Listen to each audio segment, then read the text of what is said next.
The magic നോവലിലേക്ക് സ്വാഗതം. K സുധാകരന്റെ എന്റെ മാനസപുത്രി പാർട്ട് 1.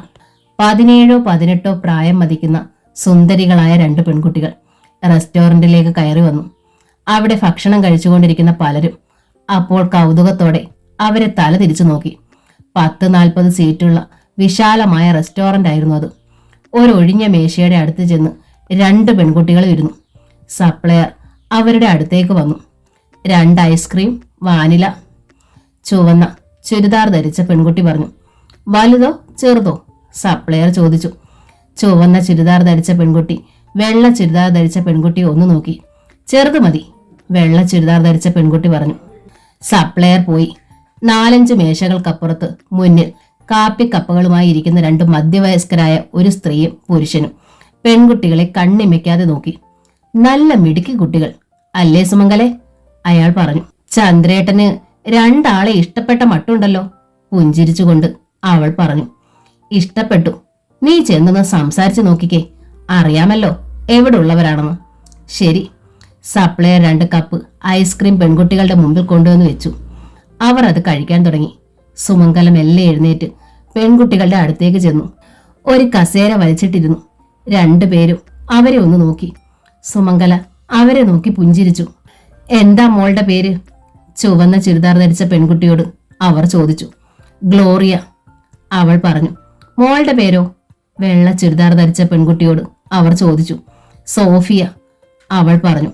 കൂട്ടുകാരികളുടെ പേരുകൾക്ക് നല്ല യോജിപ്പുണ്ട്, സുമംഗല പറഞ്ഞു. പേരുകൾക്ക് മാത്രമല്ല, ഞങ്ങൾക്ക് നല്ല യോജിപ്പാ, ഗ്ലോറിയ പറഞ്ഞു. പഠിക്കുവാണോ 2 ആളും? കോളേജിലാ, ഡിഗ്രിക്ക്. എല്ലാം കേട്ട് നിശബ്ദയായി ഇരുന്നതേ ഉള്ളൂ സോഫിയ. മോളെന്താ ഒന്നും മിണ്ടാത്തത്?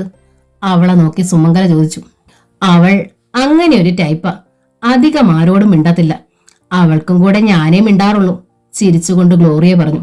എവിടാ 2 പേരുടെയും വീട്? സെന്റ് മേരീസ് ചർച്ചിന്റെ അടുത്താ, ഗ്ലോറിയ പറഞ്ഞു. ആരൊക്കെയുണ്ട് വീട്ടിൽ? എന്റെ വീട്ടിൽ പപ്പയും മമ്മിയും ഒരു ബ്രദറും ഉണ്ട്.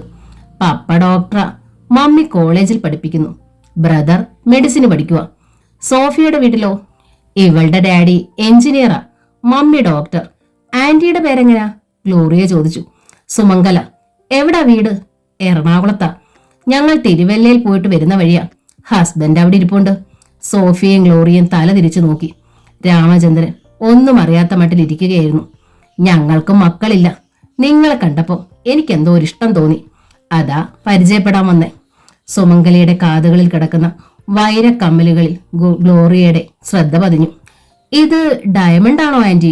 കൗതുകത്തോടെ അവൾ ചോദിച്ചു. ഡയമണ്ടാ, സുമംഗല പറഞ്ഞു. എന്നാ വില വരും? 50,000 എന്റെ മമ്മി ഒരു ജോഡി വൈരക്കമ്മൽ മേടിച്ചു.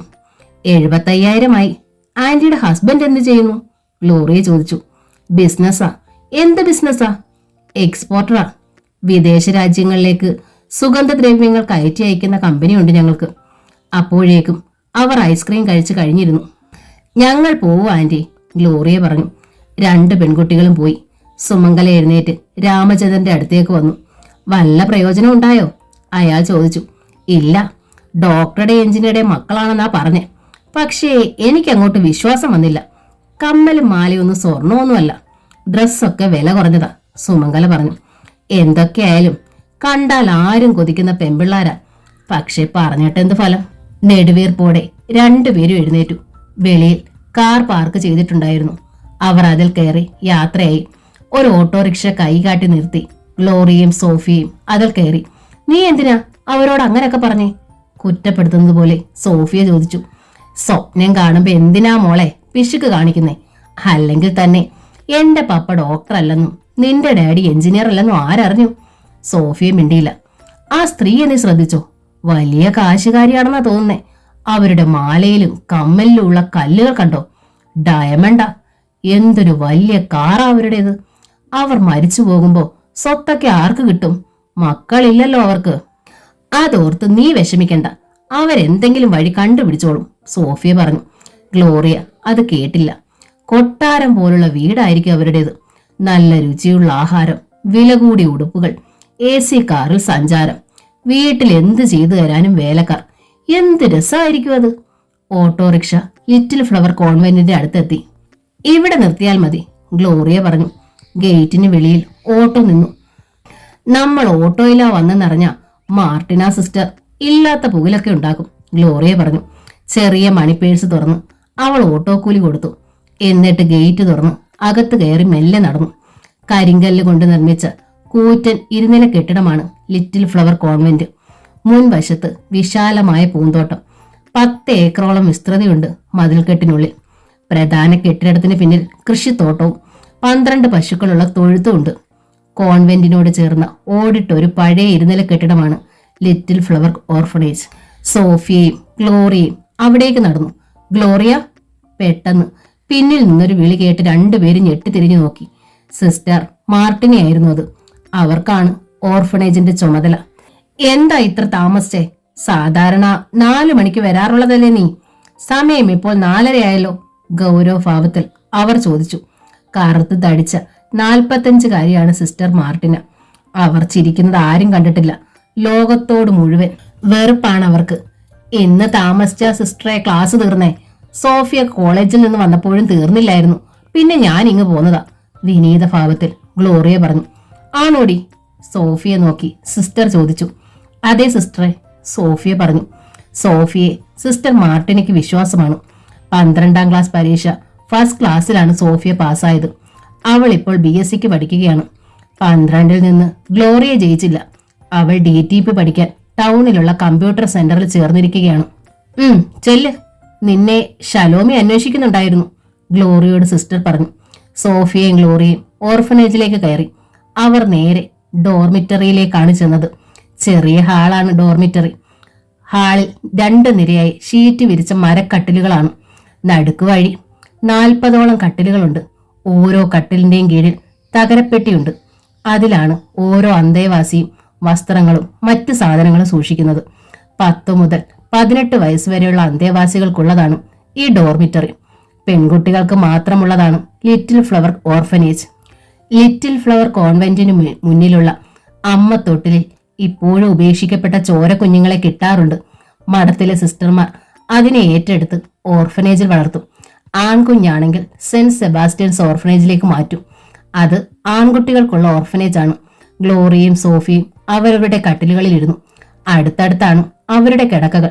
എന്തിനാ ഷലോമി നിന്നെ അന്വേഷിച്ചേ? സോഫിയ ചോദിച്ചു. വല്ല പണിയെ എനിക്ക് തരാനായിരിക്കും, ഗ്ലോറിയ പറഞ്ഞു. കുഷിനിയിലെ കുക്കാണ് ഷലോമി. 30 വയസ്സ് കാണും. അവൾക്ക് നല്ല ഒത്ത ശരീരമാണ്. മൂക്കിന് താഴെ രോമങ്ങളുണ്ട്. ഷലോമിക്ക് വലിയ സ്നേഹമാണ് ഗ്ലോറിയയോട്. ഞാൻ കുഷിനിയിലൊന്ന് പോയിട്ട് വരാം. ഗ്ലോറിയ പോയപ്പോൾ സോഫിയ പോയി കുളിച്ചു. ഡോർമിറ്ററിയിൽ 40 പെൺകുട്ടികളാണ് താമസം. 10 വയസ്സ് മുതൽ 18 വയസ്സ് വരെ ഉള്ളവരാണ് അവർ. 18 വയസ്സ് പൂർത്തിയാകുന്നത് വരെ കെട്ടിച്ചു വിടും. അനാഥ പെൺകുട്ടികളെ കെട്ടാൻ താല്പര്യപ്പെട്ട് ആളുകൾ വരാറുണ്ട്. 15 വയസ്സ പെൺകുട്ടികളെ തയ്യൽ പഠിപ്പിക്കാറുണ്ട്. കോൺവെന്റിലെ സിസ്റ്റർ നടത്തുന്ന തയ്യൽ സ്കൂളുണ്ട്. കെട്ടിക്കുമ്പോൾ പുതിയൊരു തയ്യൽ മിഷൻ കോൺവെന്റിൽ നിന്ന് സമ്മാനമായി കൊടുക്കും. അവർക്കൊരു തൊഴിലാകുമല്ലോ. കുളി കഴിഞ്ഞു വന്ന് സോഫിയ വേഷം മാറി. അവൾ പഠിക്കാനായി നോട്ട്ബുക്ക് എടുത്തു. ഡോർമിറ്ററിയിലേക്ക് 4-5 കുട്ടികൾ സംസാരിച്ചുകൊണ്ട് കയറി വന്നു. അപ്പോൾ ബുക്കും എടുത്ത് സോഫിയ പുറത്തേക്കിറങ്ങി. കോൺവെന്റിന്റെ പിൻവശത്ത് പച്ചക്കറി തോട്ടമുണ്ട്. അവിടെ പോയിരുന്ന് സ്വസ്ഥമായി വായിക്കാം. ഡോക്ടർ തോമസിന്റെ കാർ ഗേറ്റ് കടന്നു വരുന്നത് അപ്പോൾ അവൾ കണ്ടു. മദറിനെ കാണാൻ വരികയാണ് ഡോക്ടർ. മദർ സുപ്പീരിയർ ലത്തീഷ്യയ്ക്ക് ചെറുകുടലിൽ ക്യാൻസർ ആണ്. കിടപ്പാണ്. ഏറിയാൽ ഇനി ഏതാനും മാസങ്ങൾ കൂടി മാത്രം.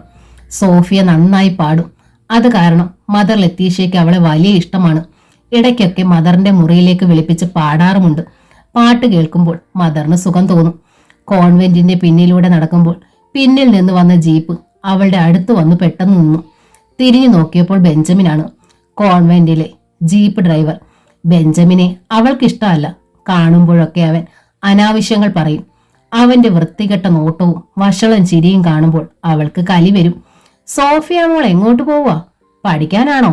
എന്റെ കൂടെ വന്ന നല്ലൊരു സ്ഥലം ഞാൻ കാണിച്ചു തരാം. ജീപ്പ് ഷെഡിൽ ആരും വരികയില്ല, വണ്ടിയിൽ നിന്നിറങ്ങി അവൻ പറഞ്ഞു. സോഫിയ ഒന്നും മിണ്ടിയില്ല. അല്ലേ നീ എന്നാത്തിനാ പഠിക്കുന്നേ? 4 മാസം കഴിഞ്ഞാ നിന്നെ ഞാൻ കെട്ടും, അവൻ പറഞ്ഞു. കാണുമ്പോഴൊക്കെ കെട്ടുന്ന കാര്യം അവൻ പറയാറുണ്ട്. 23-24 വയസ്സേ ഉള്ളവന്. കരി പോലെ കറുത്ത നിറമാണ്. പൊക്കവും കുറവ്. ഏറിയാൽ 5 അടി. അടുത്തു വന്നാൽ ബെഞ്ചമിനെ ബീഡിപ്പുക നാറും. എന്നെ കെട്ടാൻ ബെഞ്ചമിൻ കൊതിക്കേണ്ട, അതിന് വേറെ ആളെ നോക്കുന്നതാ നല്ലത്. അത് നീ പറഞ്ഞാ പോരല്ലോ, മാർട്ടിന സിസ്റ്റർ സമ്മതിച്ചിട്ടുണ്ട്, അല്ലെങ്കിൽ നീ ചെന്ന് ചോദിക്കും. സോഫിയ ഒന്ന് ഞെട്ടി. സിസ്റ്റർ മാർട്ടിനയുടെ അടുത്ത ആളാണ് ബെഞ്ചമിൻ. സിസ്റ്റർക്ക് എവിടെ എങ്കിലും പോകണമെങ്കിൽ ഉടൻ ബെഞ്ചമിൻ ജീപ്പുമായിട്ടെത്തും. ഞാൻ സമ്മതിക്കുകയില്ല. ഞാൻ മദറിനോട് പറയും. മദർ ഇനി എത്ര കാലം കാണുമടി? 4 മാസം കൂടി കഴിഞ്ഞാ നിനക്ക് 18 വയസ്സ് തികയും. അത് കഴിഞ്ഞ് നിന്നെ കെട്ടിച്ചു തരാമെന്ന് മാർട്ടിന സിസ്റ്റർ പറഞ്ഞിട്ടുണ്ടടി. സോഫിയ ഞെട്ടി. ഓർഫണേജിലെ രേഖ പ്രകാരം 4 മാസം കഴിഞ്ഞാൽ അവൾക്ക് 18 വയസ്സ് തികയും. അക്കാര്യം സിസ്റ്റർ മാർട്ടിനയ്ക്കും അറിയാം. പൊട്ടിച്ചിരിച്ചുകൊണ്ട് ബെഞ്ചമിൻ ജീപ്പിൽ കയറി ഓടിച്ചുപോയി. സോഫിയയ്ക്ക് പിന്നെ പഠിക്കാൻ കഴിഞ്ഞില്ല. അവളുടെ സ്വസ്ഥത നശിച്ചു. 17.5 വർഷം മുമ്പാണ് ഒരു പുലർച്ചെ കോൺവെന്റിന് മുന്നിലെ വരാന്തയിൽ നിന്ന് മദർ ലത്തീഷയ്ക്ക് അവളെ കിട്ടിയത്. തുണിയിൽ പൊതിഞ്ഞ ഒരു പിഞ്ചു കുഞ്ഞായിരുന്നു അവൾ. അപ്പനും അമ്മയും എവിടെയോ ജീവിച്ചിരിപ്പുണ്ടാവും. എന്തിനാണ് എന്നെ അവർ ഉപേക്ഷിച്ചത്? സോഫിയ ഡോർമിറ്ററിയിലേക്ക് മടങ്ങി. അപ്പോഴേക്ക് അന്തേവാസികളെല്ലാം വന്നു കഴിഞ്ഞിരുന്നു. ഗ്ലോറിയ ഉണ്ടായിരുന്നു അവിടെ. എന്താ നിന്റെ മുഖം വാടിയിരിക്കുന്നേ? അവൾ ചോദിച്ചു. ഒന്നുമില്ല. രാത്രിയിൽ ഭക്ഷണം കഴിഞ്ഞ് ഉറങ്ങാൻ കിടക്കുമ്പോഴാണ് രഹസ്യം പോലെ സോഫിയ അക്കാര്യം അവളോട് പറഞ്ഞത്. ബെഞ്ചമിൻ എന്നെ കെട്ടാൻ പോവാ. ആര് പറഞ്ഞു? വിശ്വസിക്കാനാവാതെ ഗ്ലോറിയ ചോദിച്ചു. അവനാ പറഞ്ഞത്. ഗ്ലോറിയ പെട്ടെന്ന് നിശബ്ദയായി. 3 മാസം കഴിഞ്ഞാൽ അവൾക്കും 18 വയസ്സ് തികയും. ഏതെങ്കിലും ഒരുത്തം വന്ന് അവളെയും കെട്ടിക്കൊണ്ടുപോകും. പിറ്റേന്ന് കമ്പ്യൂട്ടർ സെന്ററിലേക്ക് പോകാൻ ഗ്ലോറിയ ഓർഫനേജിൽ നിന്ന് ഇറങ്ങിയപ്പോൾ ജീപ്പുമായി ബെഞ്ചമിൻ കോൺവെന്റിന്റെ മുറ്റത്ത് നിൽപ്പുണ്ട്. അവൾ ചുറ്റും ഒന്ന് നോക്കി. സിസ്റ്റർമാരെ ആരെയും കാണാനില്ല. അവൾ ബെഞ്ചമിന്റെ അടുത്തേക്ക് ചെന്നു. അവൻ അവളെ നോക്കി ചിരിച്ചു. ചിരിക്കണ്ട, ഞാൻ വിചാരിച്ചു ബെഞ്ചമിൻ എന്നോടാ ഇഷ്ടമെന്ന്. അവൾ പരിഭവം നടിച്ചു പറഞ്ഞു. എനിക്ക് നിന്നോടാ മോളെ ഇഷ്ടം. ഞാൻ പലവട്ടം പറഞ്ഞിട്ടില്ലേ നിന്നോട്? എന്നിട്ട് ഇന്നലെ സോഫിയോട് മിണ്ടുന്നത് ഞാൻ കണ്ടല്ലോ. അവൾ വല്ലതും പറഞ്ഞോ നിന്നോട്? ആശങ്കയോടെ അവൻ ചോദിച്ചു. ഇല്ല, ഞങ്ങളിപ്പം പിണക്കത്തില്ല. എന്നാലും എന്നോടിത് വേണ്ടായിരുന്നു. സിസ്റ്റർ ലെഗോരി പാർലറിൽ നിന്നിറങ്ങി വരുന്നത് കൺകോണിലൂടെ കണ്ടു ഗ്ലോറിയ. ഗ്ലോറിയ, അനുനയത്തോടെ ബെഞ്ചമിൻ വിളിച്ചു. അവൾ തിരിഞ്ഞു നോക്കാതെ പിണക്കം നടിച്ചു നടന്നു. ആ ഞായറാഴ്ച രാവിലെ 11 സിസ്റ്റർ മാർട്ടിന ഡോർമിറ്ററിയിലേക്ക് വന്നു. കാതറിനും ത്രേസ്യയും ആനിയും സൂസനും വേഗം നല്ല ഡ്രസ്സിട്ട് പാർലറിലോട്ട് വാ, അവർ പറഞ്ഞു. ആരോ പെണ്ണ് കെട്ടാൻ ആഗ്രഹിച്ച് വന്നിട്ടുണ്ടെന്നും സോഫിയയ്ക്കും ഗ്ലോറിയയ്ക്കും മനസ്സിലായി. 18 കഴിഞ്ഞവരാണ് കാതറിനും ത്രേസ്യയും ആനിയും സൂസനും. അവർ വേഗം ഡ്രസ്സ് ചെയ്ത് പാർലറിലേക്ക് പോയി. ചെറുക്കന്റെ പശ്ചാത്തലം അന്വേഷിച്ച് തൃപ്തികരമാണെന്ന് കണ്ടാൽ കല്യാണം നടത്തി കൊടുക്കും.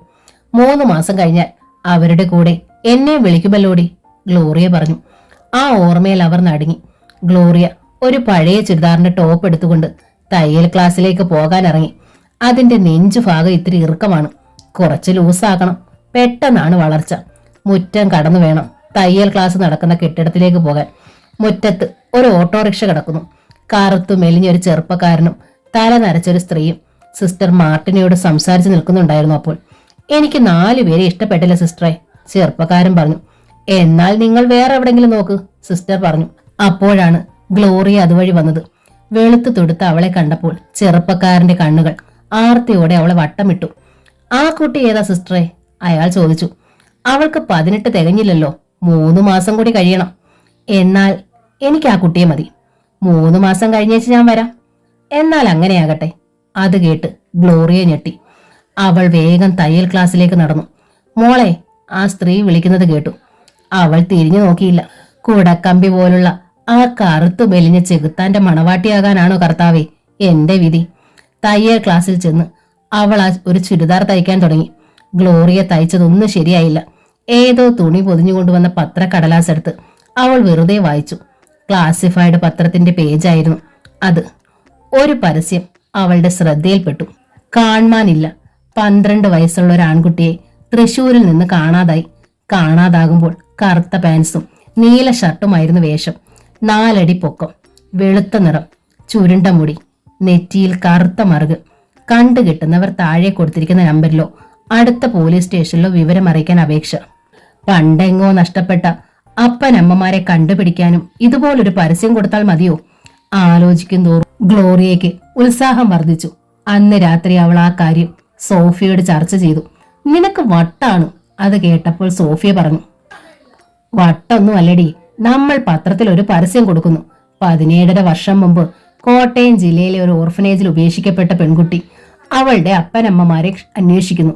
നിനക്കതൊന്ന് എഴുതി തരാമോ? ശരി, ആരെങ്കിലുമൊക്കെ മറുപടി അയക്കുമായിരിക്കും. പക്ഷേ യഥാർത്ഥ അപ്പനമ്മമാരെ എങ്ങനെ തിരിച്ചറിയും? സോഫിയ ചോദിച്ചു. ലിറ്റിൽ ഫ്ലവർ കോൺവെന്റിലാണ് ഉപേക്ഷിച്ചതെന്ന് യഥാർത്ഥ അപ്പനും അമ്മയ്ക്കും അല്ലേ അറിയൂ. നമ്മൾ അതൊക്കെ ചോദിക്കും. ചിലപ്പോ അവരുടെ ബന്ധുക്കൾ ആരെങ്കിലും ആയിരിക്കും വരുന്നേ.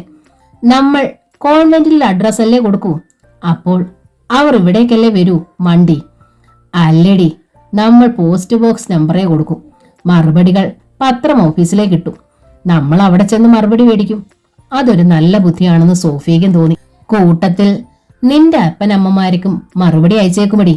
അവർ വന്നാൽ നിനക്ക് ബെഞ്ചമിനിൽ നിന്ന് രക്ഷപ്പെടുകയും ചെയ്യാം, ഗ്ലോറിയ പറഞ്ഞു. എന്റെ അപ്പനമ്മമാരോ? സോഫിയ അത്ഭുതപ്പെട്ടു. അവർ എവിടെയോ ജീവിച്ചിരിപ്പുണ്ടാവും. ഒന്നുകിൽ അപ്പനോ അല്ലെങ്കിൽ അമ്മയോ. മറുപടി എഴുതിക്കൊടുന്നില്ല. അവർക്ക് അതിനുള്ള സ്വാതന്ത്ര്യം ഉണ്ടെങ്കിൽ. എനിക്ക് ഇവിടുന്ന് രക്ഷ വേണം. എന്റെ യഥാർത്ഥ അപ്പനും അമ്മയും അല്ലെങ്കിൽ തന്നെ സ്വത്തുള്ള ആരെങ്കിലും വന്നാൽ അവർക്കിഷ്ടമാണ് അവരുടെ മോളായിട്ട് ഞാൻ പോവടി, ഗ്ലോറിയ പറഞ്ഞു.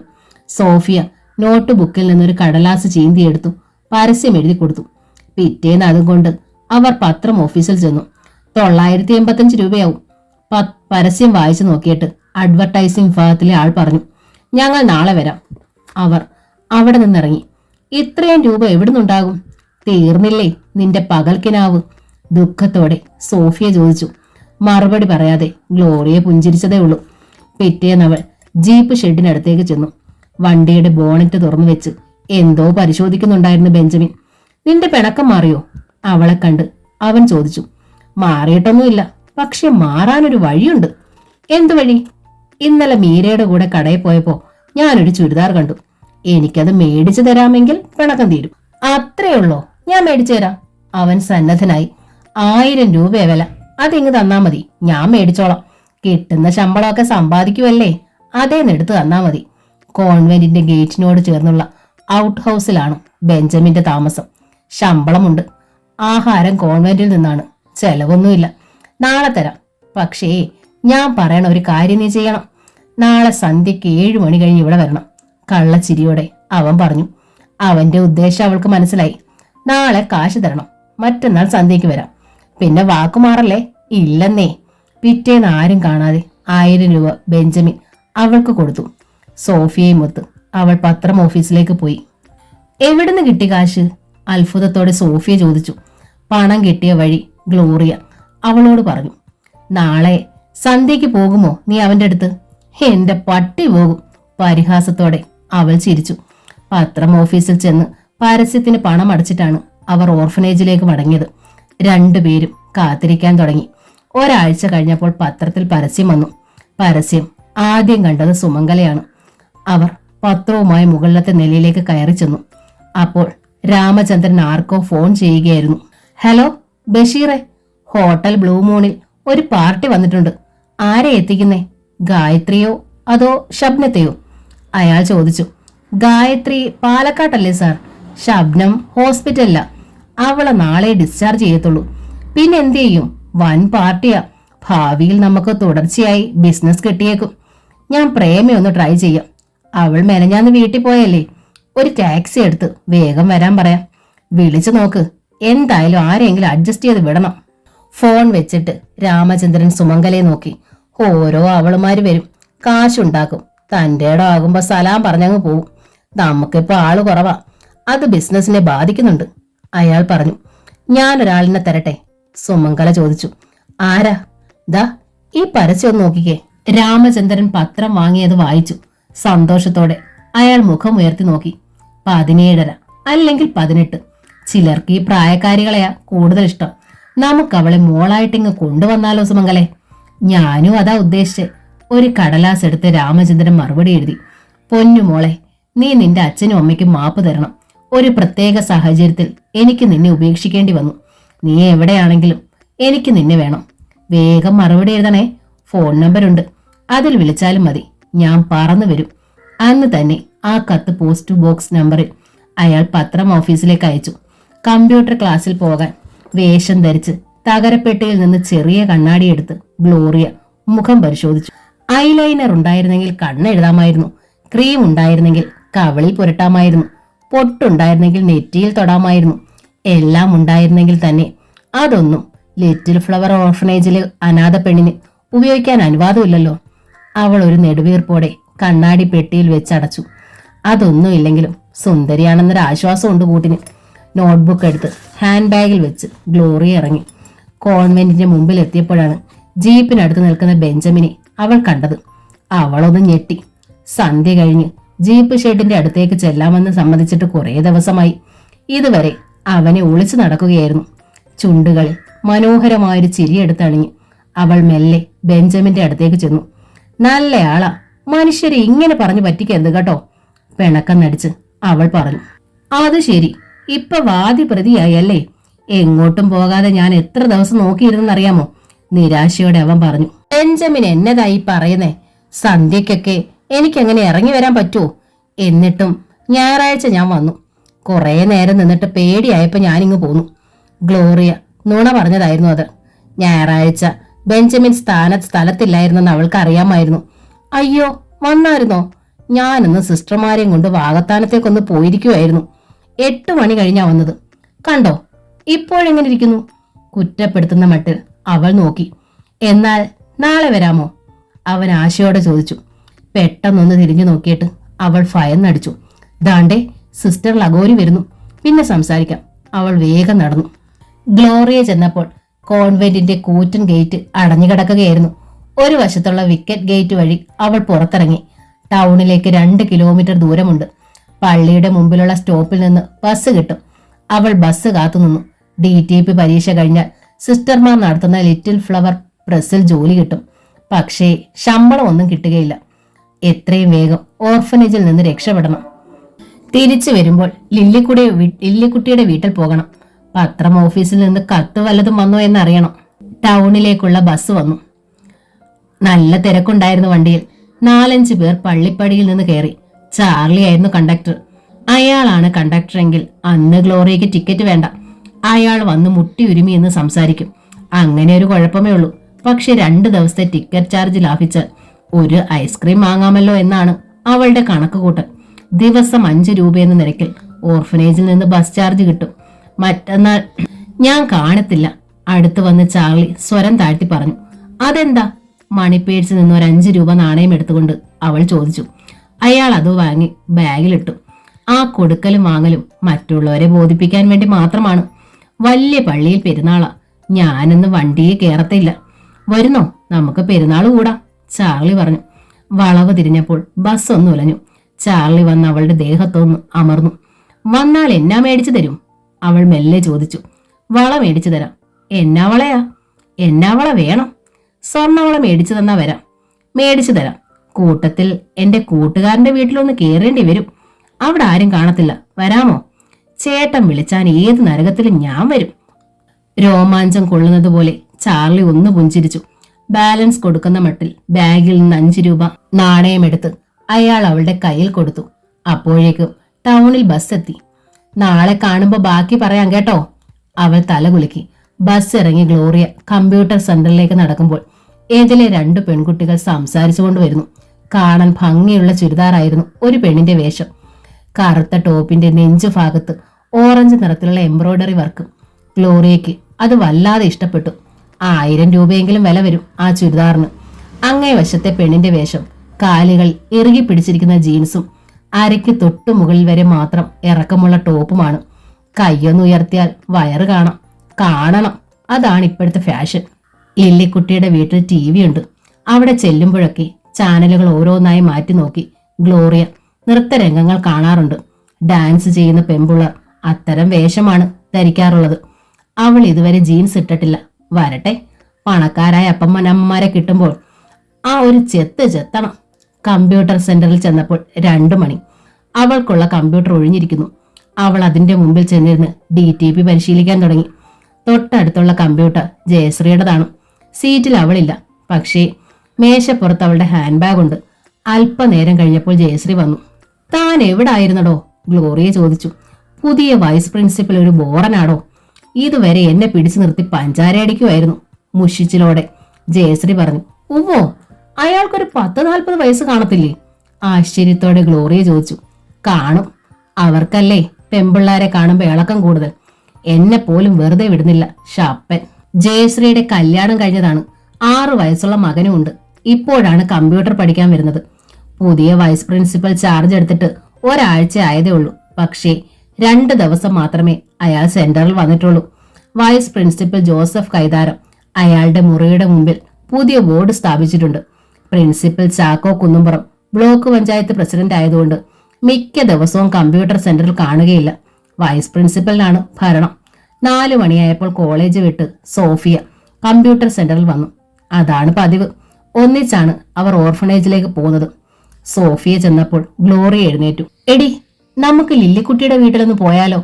പത്രം ഓഫീസിൽ നിന്ന് വല്ല കത്തും വന്നിട്ടുണ്ടെന്ന് അറിയാലോ, ഗ്ലോറിയ പറഞ്ഞു. അങ്ങ് ചെല്ലുമ്പോ താമസിച്ച മാർട്ടിന സിസ്റ്റർ ചാടിക്കും. അതോർത്ത് നീ പേടിക്കണ്ട. അവരെ ഞാൻ കൈകാര്യം ചെയ്തോളാം. കൂടുതൽ ചാടിക്കാൻ വന്നാ അധികം വൈകിക്കാതെ അവർക്കിട്ടൊരു പണി ഞാൻ കൊടുക്കും. 2 പേരും കൂടി കമ്പ്യൂട്ടർ സെന്ററിൽ നിന്ന് ഇറങ്ങിയപ്പോൾ പിന്നിൽ നിന്നൊരു വിളി കേട്ടു. ഗ്ലോറിയ. അവൾ തിരിഞ്ഞു നോക്കി. ജോസഫ് കൈതാരം നിറഞ്ഞ ചിരിയുമായി വാതിലിനടുത്ത് നിൽക്കുകയാണ്. കറുത്ത പാൻസും കടുംചുവപ്പ് നിറമുള്ള ഷർട്ടുമാണ് വേഷം. ആക്രമിച്ചു കയറുന്ന കഷണ്ടി മറയ്ക്കാൻ മുടി നീട്ടി വളർത്തി പാടുപെട്ട് ചീകി വെച്ചിരിക്കുന്നു. മൂക്കിന് താഴെ പ്രേം നസീർ സ്റ്റൈലിലുള്ള വരയൻ മീശ. എന്താ സാർ? ഗ്ലോറിയ അടുത്തേക്ക് ചെന്നു. ഇതാരാ? കൂട്ടുകാരിയാണോ? സോഫിയയ്ക്ക് നേരെ കണ്ണെറിഞ്ഞു. ജോസഫ് കൈതാരം ചോദിച്ചു. സോഫിയ BSc പഠിക്കുവാ, അവൾ പറഞ്ഞു. കോളേജിലെ ക്ലാസ് കഴിഞ്ഞ് കമ്പ്യൂട്ടർ പഠിക്കാൻ വന്നുകൂടെ സോഫിയയ്ക്ക്? ഫീസ് ഞാൻ അഡ്ജസ്റ്റ് ചെയ്തു തരാം. ചുമ്മാ ഒന്നുമല്ല, ഗ്ലോറിയയുടെ കൂട്ടുകാരി ആയതുകൊണ്ടാ. നിന്നാൽ വൈകുമെന്ന് ഗ്ലോറിയയ്ക്ക് മനസ്സിലായി. നാളെ സംസാരിക്കാം സാർ, ഇപ്പൊ ഞങ്ങൾ ഇത്തിരി ബിസിയാണ്, അവൾ പറഞ്ഞു. മതി, പക്ഷേ നാളെ കാണണം. കാണാം. അവൾ സോഫിയയും കൊണ്ട് വേഗം ഇറങ്ങി. ആരാടി ഈ പുതിയ അവതാരം? സോഫിയ ചോദിച്ചു. വൈസ് പ്രിൻസിപ്പലാ. ഇനിയിപ്പൊ കമ്പ്യൂട്ടർ പഠനം നല്ല രസമായിരിക്കുമെന്നാ തോന്നുന്നേ. ലില്ലിക്കുട്ടിയുടെ വീട്ടിലേക്ക് 5 മിനിറ്റ് നടക്കണം. അവളും ആന്റണിയും മാത്രമാണ് അവിടെ താമസം. അവർ ചെന്നപ്പോൾ ലില്ലിക്കുട്ടി കോഴിക്കുഞ്ഞുങ്ങൾക്ക് തീറ്റ കൊടുക്കുകയാണ്. പത്രം ഓഫീസിൽ നിന്ന് ഒരു ലെറ്ററും വന്നില്ലടി. ഇന്ന് പോസ്റ്റ്മാനെ കണ്ടപ്പോഴും ഞാൻ ചോദിച്ചു. അവരെ കണ്ടപ്പോൾ തന്നെ ലില്ലിക്കുട്ടി പറഞ്ഞു. 1000 രൂപ വെള്ളത്തിലായോ മോളെ? സോഫിയെ നോക്കി ഗ്ലോറിയെ ചോദിച്ചു. പോയെങ്കിൽ പോട്ടെ, നിന്റെ കുഴപ്പമല്ലല്ലോ, സോഫിയ പറഞ്ഞു. നമുക്ക് നാളെ പത്രം ഓഫീസിൽ ഒന്ന് പോയെന്ന് അന്വേഷിച്ചാലോ? അത് ശരിയാ, അവിടെ വന്ന് കിടപ്പുണ്ടെങ്കിൽ അവര് തരും, ലില്ലിക്കുട്ടി പറഞ്ഞു. ആരെങ്കിലും അയച്ചിട്ട് വേണ്ടേ കിട്ടാൻ? ഇങ്ങനൊരു പരസ്യം കൊടുത്തെന്ന് വെച്ച് യഥാർത്ഥത്തിലുള്ള അച്ഛനമ്മമാരോ അവരുടെ ബന്ധുക്കളോ കത്തെഴുതുമോ? അവർക്ക് നമ്മളെ വേണ്ടാഞ്ഞിട്ടല്ലേ പണ്ടേ കൊണ്ട് എന്ന് കളഞ്ഞത്. അല്ലെങ്കിൽ തന്നെ കെട്ടിച്ചു വിടാൻ പ്രായമായ ഒരു പെണ്ണിന്റെ ബാധ്യത ഏറ്റെടുക്കാൻ ആരെങ്കിലും തയ്യാറാകുമോ? സോഫിയ ചോദിച്ചു. കെട്ടിച്ചു വിടാൻ കാശുള്ള അപ്പനോ അമ്മയോ വരുമെന്ന് വിചാരിച്ചു മാത്രമല്ല മോളെ ഞാൻ പരസ്യം കൊടുത്തത്. നിന്നോട് ഞാൻ പറഞ്ഞില്ലേ, ഒരുപാട് കാശുള്ള ആരെങ്കിലും വരും എന്നെ കൊണ്ടുപോയി അവരുടെ മോളായി വളർത്താൻ. വന്നില്ലെങ്കിൽ പോട്ടെ, എന്നാലും ഇങ്ങനൊരു പ്രതീക്ഷ, അതൊരു സുഖമുള്ള കാര്യല്ലേ? ഗ്ലോറിയയുടെ ചോദ്യം കേട്ടു നിന്നല്ലാതെ ലില്ലിക്കുട്ടിയോ സോഫിയോ മറുപടി പറഞ്ഞില്ല. വാ, കാപ്പി ഇട്ട് തരാം, കുടിച്ചിട്ട് പോയാൽ മതി 2 പേരും, ലില്ലിക്കുട്ടി പറഞ്ഞു. സോഫിയയും ഗ്ലോറിയയും അവളോടൊപ്പം അടുക്കളയിലേക്ക് ചെന്നു. 5 സെന്റ് പറമ്പിൽ ഓടിട്ട ചെറിയൊരു വീടാണ്. മുറ്റത്തൊരു ചെറിയ പൂന്തോട്ടം, പിൻവശത്ത് ഇത്തിരി പച്ചക്കറി കൃഷി, കോഴി വളർത്തൽ. ഒരു പശുവിനെ കൂടെ മേടിക്കണം എനിക്ക്. ഓണത്തിന് ബോണസ് കിട്ടുമ്പം മേടിച്ചു തരാമെന്ന് പറഞ്ഞേക്കു അയച്ചായൻ. കാപ്പിക്ക് അടുപ്പത്ത് വെള്ളം വെക്കുമ്പോൾ ലില്ലിക്കുട്ടി പറഞ്ഞു. ഇതുപോലൊരു കൊച്ചു വീട്, ഒരു ചെറിയ കുടുംബം, അതിൽ കൂടുതലൊന്നും എനിക്ക് ആഗ്രഹമില്ല, സോഫിയ പറഞ്ഞു. എന്നാ പിന്നെ നിനക്ക് ആ ബെഞ്ചമിനെ അങ്ങ് കിട്ടിയാ പോരായോ? അവന് അപ്പനും അമ്മയില്ലല്ലോ, ചെറിയ കുടുംബമായിരിക്കും, ഗ്ലോറിയ പരിഹസിച്ചു. കാണുന്ന പെണ്ണുങ്ങളുടെയൊക്കെ പുറകെ പോകുന്നവനെ എനിക്ക് വേണ്ട. അതിലും ഭേദം ഓർഫനേജിലെ ജീവിതമാണ്. സോഫിയയ്ക്ക് സംശയമില്ലായിരുന്നു. ലില്ലിക്കുട്ടി അവർക്ക് കാപ്പിയും അച്ചപ്പവും കൊടുത്തു. അത് കഴിച്ചിട്ട് അവർ ഓർഫനേജിലേക്ക് പോയി. കുളി കഴിഞ്ഞ് ഉടുപ്പ് മാറി സോഫിയ മുടി ഉണക്കിക്കൊണ്ട് നിൽക്കുമ്പോഴാണ് സിസ്റ്റർ മരിയ റോസ് അവിടേക്ക് വന്നത്. നീ അങ്ങോട്ട് വരാൻ മദർ പറഞ്ഞു. എന്തിനാണെന്ന് സോഫിയ ചോദിച്ചില്ല. ചോദിക്കാൻ പാടില്ല. സിസ്റ്റർ മറിയ റോസിന്റെ പിന്നാലെ അവൾ ഓർഫനേജിൽ നിന്നിറങ്ങി കോൺവെന്റിന്റെ പ്രധാന കെട്ടിടത്തിലേക്ക് നടന്നു. താഴത്തെ നിലയിൽ കോണിപ്പടിയോട് ചേർന്നാണ് മദർ ലത്തീഷ്യയുടെ മുറി. അവൾ അവിടെ പലവട്ടം പോയിട്ടുണ്ട്. കൊതുക് വലയിട്ട കട്ടിൽ കൂടാതെ എഴുത്തുമേശയും ഒരു കസേരയും മാത്രമേ ഉള്ളൂ ആ മുറിയിൽ. മേശപ്പുറത്ത് ബൈബിളും മെഴുകുതിരി സ്റ്റാൻഡും തടിയിൽ പണിത ക്രിസ്തുവിന്റെ ക്രൂശിത രൂപമുണ്ട്. സോഫിയ ചെന്നപ്പോൾ മദർ ലത്തീഷ കിടക്കുകയായിരുന്നു. മദറിന്റെ വിളറിയ വിരലുകൾക്കിടയിൽ ജപമാലയുണ്ടായിരുന്നു. സോഫിയെ കണ്ടപ്പോൾ മദറിന്റെ മുഖത്തൊരു പ്രകാശം പരന്നു. ഇവിടെ വന്നിരിക്കെ, അവർ പറഞ്ഞു. അവൾ അടുത്തേക്ക് ചെന്ന് കട്ടിലിന്റെ കാൽക്കലിരുന്നു. സിസ്റ്റർ മരിയ റോസ് മേശയുടെ അടുത്ത് വന്നു നിന്നു. പഠിത്തമൊക്കെ ശരിക്കും നടക്കുന്നുണ്ടോ സോഫിയ? മദർ ചോദിച്ചു. ഉണ്ട് മദർ, മിടുക്കിയായി പഠിക്കണം, നല്ല മാർക്ക് മേടിച്ച് ജയിക്കണം, എന്നാലേ കൊള്ളാവുന്ന ജോലി കിട്ടൂ. അവൾ മെല്ലെ തലകുലുക്കി. 50 വയസ്സിലേറെ പ്രായം വരും മദറിന്. വെളുത്തു മെലിഞ്ഞ ശരീരമാണ്. ശിരോവസ്ത്രത്തിന് വെളിയിൽ നെറ്റിക്ക് മീതെയുള്ള വെളുത്ത മുടി കാണാം. സോഫിയയ്ക്ക് ഒരു പാട്ട് പാടാമോ? മദർ ചോദിച്ചു. പാടാം. ഏത് പാട്ടാ മദർ? യേശു മഹേശ്വരനെ. ആ പാട്ട് അറിയത്തില്ലേ നിനക്ക്? അറിയാം. എന്നാൽ പാട്. സോഫിയ ഒരു നിമിഷം നിശ്ചലമായിരുന്നു. അവൾ പാട്ടിന്റെ വരികളെല്ലാം ഒന്ന് ഓർത്തു. അത് കഴിഞ്ഞ് അവൾ പതിഞ്ഞ സ്വരത്തിൽ ആ പാട്ട് പാടി. ഇമ്പമുള്ള സ്വരമായിരുന്നു സോഫിയുടേത്. ഹൃദയം നിറഞ്ഞു ഭക്തിപൂർവ്വം ആ പ്രാർത്ഥനാ ഗാനം അവളുടെ കണ്ടത്തിൽ നിന്ന് ഒഴുകി വന്നു. ക്യാൻസറിന്റെ വേദന അല്പനേരത്തേക്ക് മദർ ലത്തീഷ്യ മറന്നു. അവർ കണ്ണുകൾ അടച്ചു കിടന്നു. പാട്ട് പാടി കഴിഞ്ഞപ്പോൾ സോഫി എഴുന്നേറ്റ് നിന്നു. സോഫിയയ്ക്ക് എന്താ സിസ്റ്ററെ ഞാൻ കൊടുക്കുക? സിസ്റ്റർ മരിയ റോസിനോട് മദർ ചോദിച്ചു. സിസ്റ്റർ മരിയ റോസ് ചെന്ന് ഒരാപ്പിൾ എടുത്തുകൊണ്ട് വന്ന് മദറിന്റെ കയ്യിൽ കൊടുത്തു. മദർ അത് സോഫിയയ്ക്ക് നീട്ടി. അവൾ അത് ആദരപൂർവ്വം വാങ്ങി. സോഫിയ പൊയ്ക്കോളൂ. അവൾ മുറിയിൽ നിന്ന് ഇറങ്ങിപ്പോയി. അവൾ ഒരു നല്ല കുട്ടിയാ അല്ലേ സിസ്റ്ററെ? മദർ ചോദിച്ചു. അവളെ സംബന്ധിക്കുന്ന ഒരു രഹസ്യം ഞാൻ സൂക്ഷിക്കുന്നുണ്ട്. ഞാൻ ജീവിച്ചിരിക്കുമ്പോൾ അവൾ അറിയാൻ പാടില്ല, മദർ പറഞ്ഞു. എന്താണതെന്ന് സിസ്റ്റർ മരിയ റോസ് ചോദിച്ചില്ല. പിറ്റേന്ന് ക്ലാസ് കഴിഞ്ഞപ്പോൾ സോഫിയയും ഗ്ലോറിയയും കൂടി പത്രം ഓഫീസിൽ ചെന്നു. സാറേ, ഞങ്ങൾ പത്രത്തിൽ ഒരു പരസ്യം കൊടുത്തിട്ടുണ്ടായിരുന്നു. അതിന്റെ മറുപടി വല്ലതും വന്നിട്ടുണ്ടോ? പരസ്യ വിഭാഗത്തിൽ ചെന്നപ്പോൾ ഗ്ലോറിയ ചോദിച്ചു. വന്നിട്ടില്ലല്ലോ. പോസ്റ്റ് ബോക്സ് നമ്പർ വെച്ച് ബോക്സ് പരിശോധിച്ച ശേഷം അയാൾ അറിയിച്ചു. അവൾക്ക് നിരാശയായി. ഒരു ദിവസം ഉച്ചയ്ക്ക് അവൾ കമ്പ്യൂട്ടർ സെന്ററിൽ ഇരിക്കുമ്പോൾ പ്യൂൺ ബോബൻ അവളുടെ അടുത്തേക്ക് വന്നു. സാറ് വിളിക്കുന്നു കൊച്ചിനെ, അങ്ങോട്ട് ചെല്ലാൻ. എന്നതിനാ ബോബ? അതെനിക്ക് അറിയാൻ മേല. ഗ്ലോറിയ എഴുന്നേറ്റ് ജോസഫ് കൈതാരത്തിന്റെ മുറിയിലേക്ക് ചെന്നു. ആരാ ഗ്ലോറിയ ഈ ലില്ലിക്കുട്ടി? അയാൾ ചോദിച്ചു. എന്റെ കൂട്ടുകാരിയാ സാറേ. എന്നാൽ ദാണ്ടെ കൂട്ടുകാരി വിളിച്ചേക്കുന്നു. മാറ്റി വെച്ചിരുന്ന റിസീവർ അപ്പോഴാണ് അവൾ കണ്ടത്. എന്തിനാണ് ലില്ലിക്കുട്ടി വിളിക്കുന്നത്? ഗ്ലോറിയ ചെന്ന് റിസീവർ എടുത്തു. ഹലോ ഹലോ ഗ്ലോറിയ അല്ലേ? അതെ, ഞാനാ മോളെ, ലില്ലിക്കുട്ടി. ഇന്ന് പോസ്റ്റ്മോൻ ഒരു വലിയ കവർ തന്നേച്ചു പോയി. പത്രത്തിൽ നിന്ന് അയച്ചതാ. പെട്ടെന്ന് ഗ്ലോറിയയുടെ ഹൃദയം സന്തോഷം കൊണ്ട് നിറഞ്ഞു. കർത്താവേ, നീ അവസാനം ഒരു വഴി കാട്ടി തന്നല്ലോ. അവൾ അപ്പോൾ തന്നെ കമ്പ്യൂട്ടർ സെന്ററിൽ നിന്ന് ഇറങ്ങി. അപ്പോഴേക്കും സോഫി എത്തി. അവർ ലില്ലിക്കുട്ടിയുടെ വീട്ടിലേക്ക് ചെന്നപ്പോൾ ലില്ലിക്കുട്ടി നീണ്ടു തടിച്ച ഒരു കവർ എടുത്ത് അവൾക്ക് കൊടുത്തു. വിറയ്ക്കുന്ന വിരലുകളോടെ ഗ്ലോറിയ കവർ തുറന്നു നോക്കിയപ്പോൾ അവളുടെ പരസ്യം വായിച്ചവർ അയച്ച കത്തുകളായിരുന്നു അത്. സോഫിയും ഗ്ലോറിയയും കൂടി ഓരോ കത്തും എടുത്ത് വായിച്ചു നോക്കി. പണ്ടെങ്ങോ നഷ്ടപ്പെട്ട കുഞ്ഞനുജത്തെ അന്വേഷിച്ചുകൊണ്ട് എഴുതിയ കത്തായിരുന്നു ആദ്യത്തേത്. അനാഥാലയത്തിൽ ഏൽപ്പിച്ച ശേഷം കുഞ്ഞിനെ തിരയുന്നതായിരുന്നു രണ്ടാമത്തേതും മൂന്നാമത്തേതും. വെറും പാവങ്ങളാ രണ്ടുപേരും, വിട്ടേക്കാം. തന്നെയല്ല, ഒരാളിന്റെ കുഞ്ഞിനെ 12 വർഷം മുമ്പ് ഓർഫനേജിൽ ഏൽപ്പിച്ചത്, മറ്റേത് 9 കൊല്ലം മുമ്പാ. രണ്ടുമല്ല നമ്മുടെ, ഗ്ലോറിയ പറഞ്ഞു. അപ്പോഴാണ് സോഫിയ അടുത്ത കവർ പൊട്ടിച്ചു വായിച്ചത്. പൊന്നുമോളെ, നീ നിന്റെ അച്ഛനും അമ്മയ്ക്കും മാപ്പ് തരണം. ഒരു പ്രത്യേക സാഹചര്യത്തിൽ നിന്നെ ഞങ്ങൾക്ക് ഉപേക്ഷിക്കേണ്ടി വന്നതാണ്. ആരാടി അതയച്ചത്? ഗ്ലോറിയ ചോദിച്ചു. എറണാകുളത്ത് നിന്ന് മിസ്റ്റർ രാമചന്ദ്രനും മിസ്സിസ് സുമംഗലിയും. അയ്യോ മോളെ, അത് എറണാകുളത്ത് എക്സ്പോർട്ടിംഗ് കമ്പനി നടത്തുന്ന ആളല്ലേ? നമ്മൾ ഒരു ദിവസം ഐസ്ക്രീം കഴിക്കാൻ പോയപ്പോ പരിചയപ്പെട്ട? അതെയല്ലോ, അത്ഭുതത്തോടെ സോഫിയ പറഞ്ഞു. കോടീശ്വരനാ, അവർക്കും മക്കളും ഇല്ല. ഞാൻ രക്ഷപ്പെട്ടു മോളെ. ഞാൻ രാമചന്ദ്രന്റെയും സുമംഗലയുടെ ഒറ്റ പുത്രിയ. ഗ്ലോറിയ പൊട്ടിച്ചിരിച്ചു. പക്ഷെ ഗ്ലോറിയ? സോഫിയ സംശയത്തോടെ നോക്കി. ഒരു പക്ഷേയില്ല, ഫോൺ നമ്പർ ഉണ്ടല്ലോ, നമുക്ക് ഇന്ന് തന്നെ വിളിക്കാം. സോഫിയയും ഗ്ലോറിയയും ഒരു ടെലിഫോൺ ബൂത്തിലേക്ക് പോയി. കത്തിലുണ്ടായിരുന്ന നമ്പറിലേക്ക് ഗ്ലോറിയ വിളിച്ചു.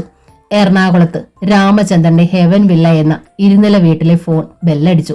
സുമംഗല ചെന്ന് റിസീവർ എടുത്തു. ഫോണിന്റെ റിസീവർ എടുത്ത് സുമംഗല സോഫയിലേക്കിരുന്നു. ഹലോ. ടെലിഫോൺ ബൂത്തിലെ കണ്ണാടി മുറിക്കുള്ളിൽ ഗ്ലോറിയോടൊപ്പം സോഫിയും ഉണ്ടായിരുന്നു.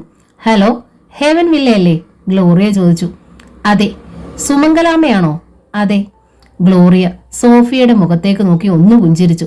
സുമംഗലയാണ് സംസാരിക്കുന്നതെന്ന് സോഫിക്ക് മനസ്സിലായി. റിസീവറിലൂടെ വരുന്ന നേർത്ത സ്വരം അവൾക്ക് കേൾക്കാൻ കഴിഞ്ഞു. അമ്മേ, ഇത് ഞാനാണമ്മേ. 17.5 വർഷം മുമ്പ് അമ്മയ്ക്ക് നഷ്ടപ്പെട്ട മോൾ. സന്തോഷം കൊണ്ട് കരയുന്ന മട്ടിൽ ഗ്ലോറിയ പറഞ്ഞു. പരസ്യത്തിൽ കണ്ട പോസ്റ്റ് ബോക്സ് നമ്പറിലേക്ക് അയച്ച കത്ത് എത്തേണ്ടിടത്ത് എത്തിയെന്ന് സുമംഗലയ്ക്ക് പെട്ടെന്ന് മനസ്സിലായി. എന്റെ പൊന്നു മോളെ, നീ എവിടുന്നാ വിളിക്കുന്നേ? വേഗം പറ, അമ്മ എവിടെ പറന്നെത്തും. എന്റെ മോളെ, നിന്നെ എത്ര വർഷം കൊണ്ട് കാത്തിരിക്കുക നിന്റെ അമ്മ. എവിടാ നീ?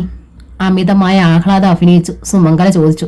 ഓർഫനേജിനടുത്തുള്ള ടെലിഫോൺ ബൂത്തിൽ നിന്നാ വിളിക്കുന്നേ. എനിക്കും എന്റെ അമ്മയെ കാണണം. ഞാൻ അഡ്രസ്സ് തരാം. അമ്മ വരില്ലേ? വികാരം നിറഞ്ഞ സ്വരത്തിൽ അവൾ ചോദിച്ചു. വരാം മോളെ, നീ അഡ്രസ്സ് പറ, അമ്മ എഴുതിയെടുക്കട്ടെ. കൈ നീട്ടി സുമംഗല ടെലിഫോൺ സ്റ്റാൻഡിൽ വെച്ചിരിക്കുന്ന ബുക്കും പേനയും എടുത്തു. ലില്ലിക്കുട്ടിയുടെ അഡ്രസ് ഗ്ലോറിയ പറഞ്ഞു കൊടുത്തു. ഇത് ഓർഫനേജിന്റെ അഡ്രസ് അല്ലല്ലോ മോളെ, അത്ഭുത സ്വരം സുമംഗല പറഞ്ഞു. ഇതെന്റെ കൂട്ടുകാരിയുടെ അഡ്രസ് ആണമ്മേ. ഓർഫനേജിലെ സിസ്റ്റർമാർ അറിയാതെയാണ് ഞാൻ പരസ്യം കൊടുത്തത്. അറിഞ്ഞാൽ അവർ സമ്മതിക്കില്ല. കൂട്ടുകാരിയുടെ വീട്ടിൽ വന്നാ മതി, ഞാൻ അവിടെ വരാം. എന്റെ അച്ഛനില്ലേ അവിടെ? അച്ഛൻ ബിസിനസിന്റെ ആവശ്യത്തിന് മുംബൈയിൽ പോയേക്കുവാ. മോൾ വിളിച്ചോന്നറിയുമ്പോ അടുത്ത പ്ലെയിനിൽ അച്ഛൻ വരും. എന്താ ഇത്രയും നാൾ മോള് ഇതുപോലൊരു പരസ്യം കൊടുക്കാഞ്ഞേ? കുറെ ദിവസം മുമ്പ് എന്റെ സങ്കല്പത്തിലുള്ള അമ്മയെ പോലുള്ള ഒരു സ്ത്രീയെ ഞാൻ പരിചയപ്പെട്ടു. ആ സ്ത്രീയുടെ പേരും സുമംഗലേന്നായിരുന്നു. അന്നേരം മുതൽ എന്റെ മനസ്സ് പറയുക, പരസ്യം കൊടുത്താ എന്റെ അമ്മയെ കണ്ടുപിടിക്കാൻ പറ്റുമെന്നു. അന്നൊരിക്കൽ റെസ്റ്റോറന്റിൽ വെച്ച് കണ്ട 2 പെൺകുട്ടികളെ കുറിച്ച് സുമംഗലയ്ക്ക് പെട്ടെന്ന് ഓർമ്മ വന്നു. അന്ന് അവരെ പരിചയപ്പെട്ടതാണ്, പേരും പറഞ്ഞതാണ്. എന്താ മോളുടെ പേര്?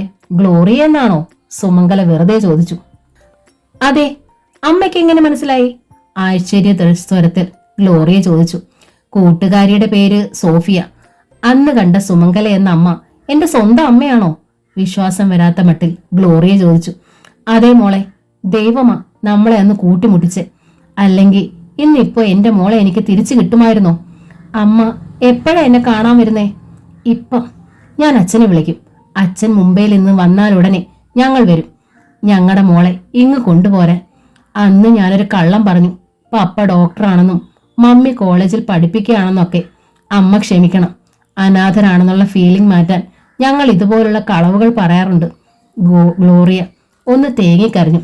അതൊന്നും സാരമില്ല, അമ്മയുടെ പൊന്നുമോള് കരയാതെ. ഗ്ലോറിയ റിസീവർ വെച്ചു.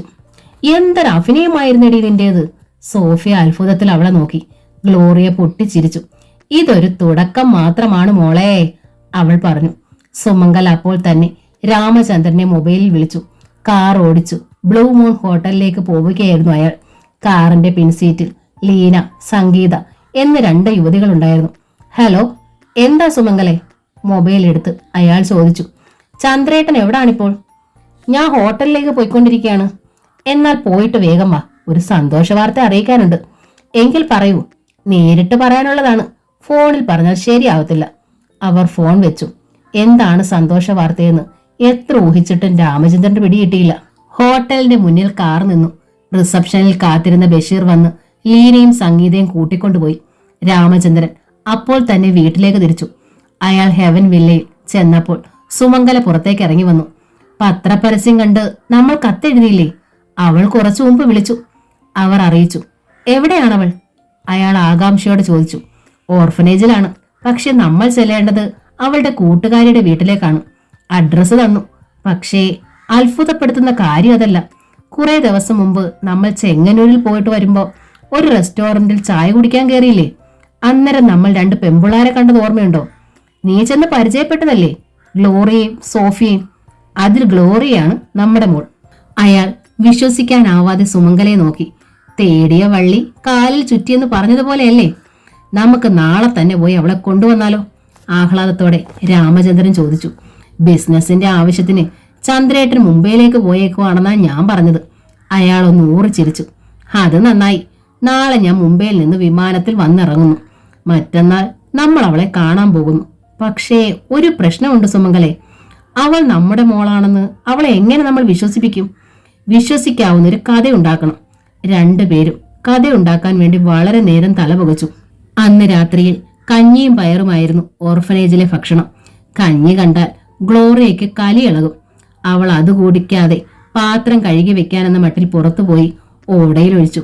ഭക്ഷണം കളയുന്നത് കണ്ടാൽ സിസ്റ്റർ മാർട്ടിന വഴക്ക് പറയുകയില്ല. ചൂരൽ കൊണ്ട് നല്ല ചുട്ടടി സമ്മാനിക്കേയുള്ളൂ. ഒന്നും കഴിക്കാതെ നിനക്ക് വിശക്കില്ലേ ഗ്ലോറിയ? ഡോർമെറ്ററിയിൽ ചെന്ന് ഉറങ്ങാൻ കട്ടിലിൽ ഷീറ്റ് കുടഞ്ഞു വിരിക്കുമ്പോൾ സോഫിയ ചോദിച്ചു. കർത്താവ് എന്നെ പട്ടിണി കിടത്തില്ല മോളെ. എല്ലാരും ഉറങ്ങിക്കഴിയുമ്പം കർത്താവ് എനിക്ക് ഭക്ഷണവുമായി ഒരു മാലാകെ വിടും. പുഞ്ചിരിയോടെ അവൾ പറഞ്ഞു. ഉറങ്ങും മുമ്പ് പതിയെ പ്രാർത്ഥന നടത്തി. അത് കഴിഞ്ഞപ്പോൾ സിസ്റ്റർ മാർട്ടിന പരിശോധനയ്ക്ക് ഡോർമെറ്ററിയിൽ വന്നു. 24 കിടക്കകളിലും ആളുണ്ടെന്ന് ഉറപ്പാക്കിയിട്ട് അവർ പോയി. വാതിലടഞ്ഞു. 10 മണിയായപ്പോൾ ലൈറ്റ് അണഞ്ഞു. എല്ലാരും മൂടി പൊതിച്ച് ഉറങ്ങാൻ കിടന്നു. ഞാൻ ഇനി അധിക ദിവസം ഇവിടെ കാണത്തില്ല. രാത്രിയിൽ ചപ്പാത്തിയും കോഴിയും മതിയെന്ന് സെർവന്റിനോട് ഞാൻ പറയും. അതും അടുക്കുമ്പോൾ ചോറും മീൻകറിയും. എന്തു പറഞ്ഞാലും സുമംഗലെ രാമചന്ദ്രന് സാധിച്ചു തരും. ശബ്ദം താഴ്ത്തി ഗ്ലോറിയ പറഞ്ഞു. നീ മനക്കോട്ടയൊന്നും കെട്ടണ്ട. അവരുടെ മോളാണെന്ന് നീ എന്ന് തെളിവ് കിട്ടിയാലല്ലേ അവർ നിന്നെ കൊണ്ടുപോകൂ. ആരും കേൾക്കാതെ സോഫിയ പറഞ്ഞു. ഞാൻ അവരുടെ മോളാണടി, എനിക്കറിയാം. പെട്ടെന്ന് ശബ്ദമുണ്ടാക്കാതെ വാതിൽ തുറക്കപ്പെട്ടു. മങ്ങിയ ഇരുട്ടിലൂടെ ഗ്ലോറിയയുടെ കിടക്കയുടെ അടുത്തേക്ക് ശലോമി വന്നു. ഗ്ലോറിയ, ഉറങ്ങിയോ നീ? മന്ത്രിക്കുന്നത് പോലെ അവർ ചോദിച്ചു. ഇല്ല. ഗ്ലോറിയ കിടക്കയിൽ എഴുന്നേറ്റിരുന്നു. നിനക്ക് വിശക്കുന്നില്ലേ? ശലോമി ചേച്ചിയെ പിടിച്ചു തിന്നാനുള്ള വിശപ്പുണ്ട്. എന്നാൽ വാ. ഇരുട്ടിലൂടെ ശലോമിയുടെ പിന്നാലെ ഗ്ലോറിയ പോയി. പിന്നെ അവൾ എപ്പോഴാണ് തിരിച്ചു വന്നതെന്ന് സോഫിയ കണ്ടില്ല. അവൾ ഉറങ്ങിപ്പോയി. പിറ്റേന്ന് വൈകുന്നേരം ക്ലാസ് കഴിഞ്ഞ് ഗ്ലോറിയയും സോഫിയയും ലില്ലിക്കുട്ടിയുടെ വീട്ടിൽ ചെന്നു. ഇന്നലെ ഫോൺ ചെയ്തിട്ട് എന്തായടി? ലില്ലിക്കുട്ടി ചോദിച്ചു. അവർ ഇവിടെ വരും. എന്റെ അഡ്രസ്സ് കൊടുത്തിട്ടുണ്ട്. ഓർഫനേജിൽ ആരെങ്കിലും അറിഞ്ഞാൽ മാർട്ടിന സിസ്റ്റർ നിന്നെ വെച്ചേക്കില്ല, ലില്ലിക്കുട്ടി പറഞ്ഞു. ഞാൻ അവരെ നോട്ടം ഇട്ട് വെച്ചേക്കുക. എറണാകുളത്ത് പോകുന്നതിന് മുമ്പ് അവർക്കിട്ട് ഞാനൊരു പണി കൊടുക്കുവടി, ഗ്ലോറിയ പറഞ്ഞു. ഓർഫനേജിലേക്ക് പോകുന്ന വഴി അവർ ടെലിഫോൺ ബൂത്തിൽ കയറി ഹെവൻ വില്ലയിലേക്ക് വിളിച്ചു. ഇത്തവണ രാമചന്ദ്രനാണ് ഫോൺ എടുത്തത്. അച്ഛാ, ഞാൻ ഗ്ലോറിയാണ്. എന്റെ മോളെ, ഞാൻ നിന്റെ വിളിയും കാത്തിരിക്കുകയായിരുന്നു. ഇന്ന് രാവിലെയാ ഞാൻ മുംബൈന്ന് വന്നത്. എനിക്ക് നിന്നെ കാണാൻ ഇനി കാത്തിരിക്കാൻ വയ്യ. എനിക്കും കാണണം എന്റെ അച്ഛനെയും അമ്മയും. നാളെ ഉച്ച കഴിഞ്ഞാ ലില്ലിക്കുട്ടിയുടെ വീട്ടിൽ വന്നാ മതി. ഞാൻ അവിടെ വരാം. ശരി മോളെ. ഇന്നലെ രാത്രിയിൽ ഞാൻ ഉറങ്ങിയിട്ടില്ല. ഇന്നും എനിക്ക് ഉറങ്ങാൻ പറ്റത്തില്ല. എനിക്കറിയാം, ഗ്ലോറിയ പറഞ്ഞു. അവർ ബൂത്തിൽ നിന്നിറങ്ങി. നീ പോയി കഴിഞ്ഞാൽ പിന്നെ എനിക്ക് ആരും കൂട്ട് കാണത്തില്ല ഇവിടെ, സോഫിയ പറഞ്ഞു. നീ വിഷമിക്കണ്ട. നിന്നെ കൂടെ ഞാൻ ഹെവൻ വില്ലയിലേക്ക് കൊണ്ടുപോകാം. എറണാകുളത്ത് നല്ല കോളേജുകൾ കാണും. നിനക്ക് അവിടെ പഠിക്കാം. എന്റെ കാറിൽ നിന്നെ എന്നും കോളേജിൽ കൊണ്ടുവിടാം. നീ വരത്തില്ല എന്റെ കൂടെ?